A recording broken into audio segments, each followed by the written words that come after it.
roll off some stats to you here. This is not to frighten you. This is to have you feel empowered, because knowledge is power. Here we go. Yes. One study published in the Academic Emergency Medicine found that women who went to the ER with severe stomach pain were 13 to 25% less likely to receive pain medication compared to men with the same symptom. The Journal of the American Heart Association reported women who go to the ER with chest pain wait 29% longer than men to be evaluated for possible heart attacks. Those are the stats that we're talking about that cause this medical gaslighting epidemic. And still with us, Tamika Smith, Amanda Bushelman have been sharing their experiences with medical gaslighting. Also joining us now is Kimberly Seals-Allers. Kimberly is an author, podcast host, former senior editor of Essence magazine. And during the birth, yes, give it up for Essence. It is iconic. So here's the deal.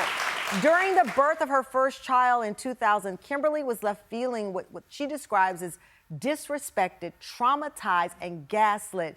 She says she was given a C-section that felt rushed and unnecessary. Wow. Years later, that negative experience led her to create an app called Earth, which is a place for Black and brown women to share and rate their experiences with hospitals and physicians during pregnancy and childbirth in the hope of eliminating discrimination. Please welcome Kimberly to the show.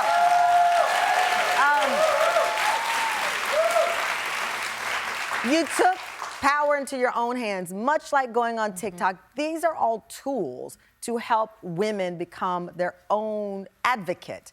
We were talking about why your medical records can't be changed by you, and you had information on that. Well, I think one of the things that's really important is noting that particularly there's a lot of bias even in medical records, right? Where people are having, particularly Black people have more notations about being non-compliant, negative notes about their participation in these appointments. So it really runs like the spectrum of what we consider gaslighting to also experiences of bias, whether that's based on gender or race, ethnicity, what we see in our app, and even around language proficiency or education or class. What does Earth stand for, your app? So Earth is like the word birth, but we dropped the B for bias, so it's IRTH. So we're all about taking the bias out of the birth experience, because what we're hearing in these stories is actually heightened during a very vulnerable time of pregnancy and childbirth, and we know that Black women are disproportionately dying in our country during this time when they're simply trying to bring life into the world.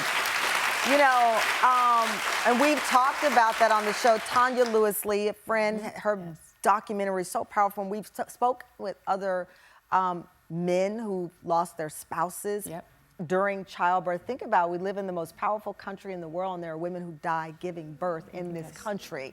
And so you've taken the power. Your son Michael is 19. He's 19 now, yes. He's 19 years old, but your C-section inspired this with him. Yeah, and I think, you know, I've had two C-sections that I still can't fully explain, but with my first birth with Kayla, I did all the research. I read all the reviews, I read all those best of lists that are put out by media entities, thinking I was going to a highly rated hospital in my city.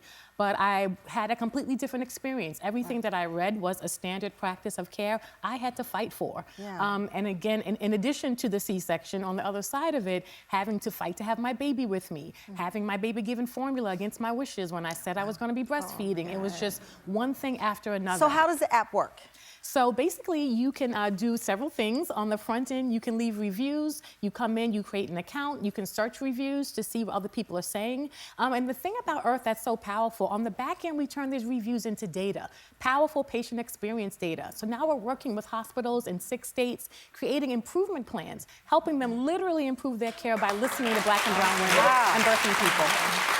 So we download the app, and we can put in what type of doctor we're looking for. Does it run the gamut? Well, it's for OBGYNs, birthing hospitals, and pediatricians. Wow. So we're really focused on this very critical time of pregnancy, childbirth, and that first year of parenting. This is phenomenal. Thank you. This is phenomenal. It's a game changer. Yeah. I mean, you know, each of you in your own way are speaking up about this. I know that the doctors did not apologize to you personally. My amazing stage manager said that's probably for liability reasons. But you've not been silenced. Does it feel empowering at this point? For me, it absolutely does. This is a community I never expected to belong to, Yeah. with several thousand women commenting similar shared experiences.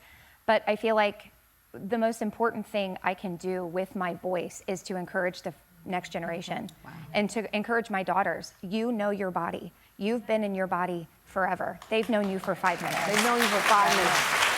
Thank you all. I love this app. We're going to put it up on our social media. Tamika, thank you. And you're a beautiful mom. Amanda, Kimberly,